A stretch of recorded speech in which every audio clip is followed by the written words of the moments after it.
Leadership is about social influence, the ability of someone, through their ideas and actions, to influence the behaviors of others, and thereby achieve the outcome through their teams and not on their own. History has shown us a large number of leaders, not only in business, but in many areas of life. And the one thing that we are certain about is that leaders come in different shapes and forms. There is no uniform mold of how a leader should be.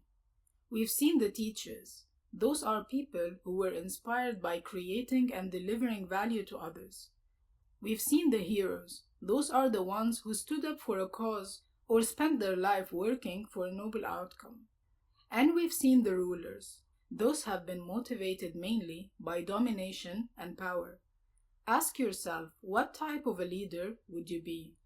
A teacher, a hero, or a ruler? What are you motivated by? Delivering value to others, fighting for a cause, or working on something great? Or are you motivated by dominating and controlling others? The answers to those questions will show you why you want to be a leader. And in the next lesson, we will see what people want in a leader.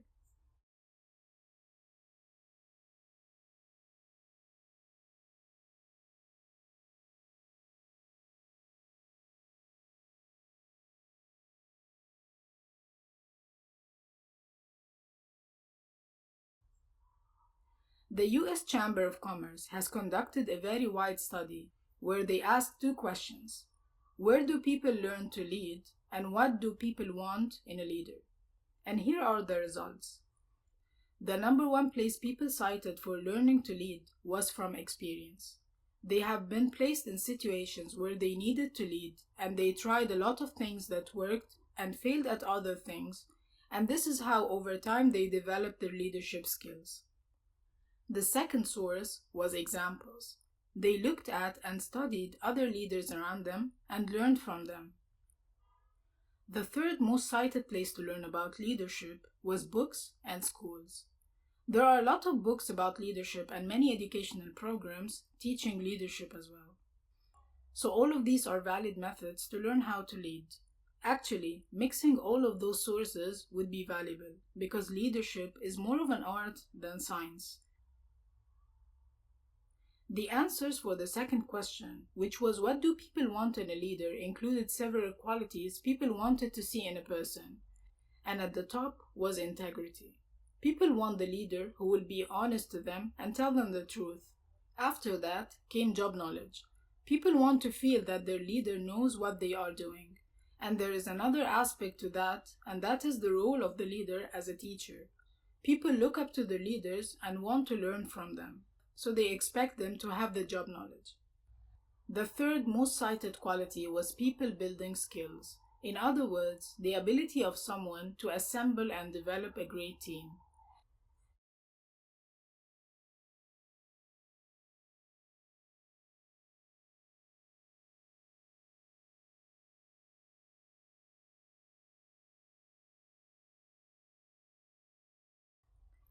So now we are starting to see why leadership and management need to go hand in hand to deliver the final goals of the organization. While management is more about order, efficiency, and consistency, leadership is about movement and influence of people to get them to flow in the right direction and achieve the company goals. So we can see here that a balance needs to be achieved between two dimensions, which are being job-centered, in other words, getting the job done and prioritizing production, and being employee-centered, by showing consideration and caring for people and by being helpful to them. And between those two dimensions, managers tend to fall at any point within the grid based on the degree of their concern for production and concern for people.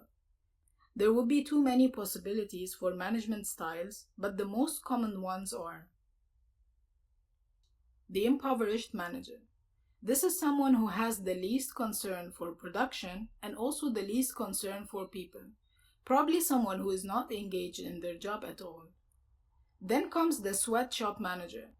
This is someone who is extremely results driven and doesn't have any concern for people. They are considered tools to get the job done. On the other extreme is the country club manager.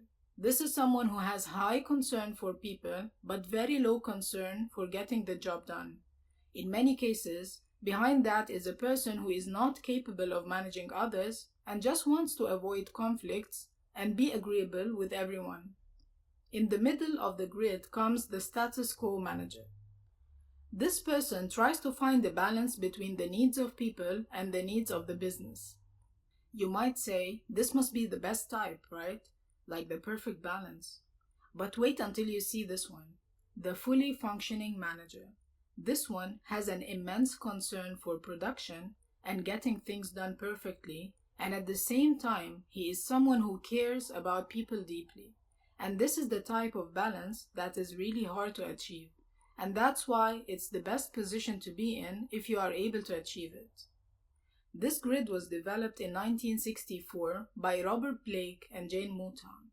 But after that, other styles of management emerged and became common as well, and these include the paternalistic manager.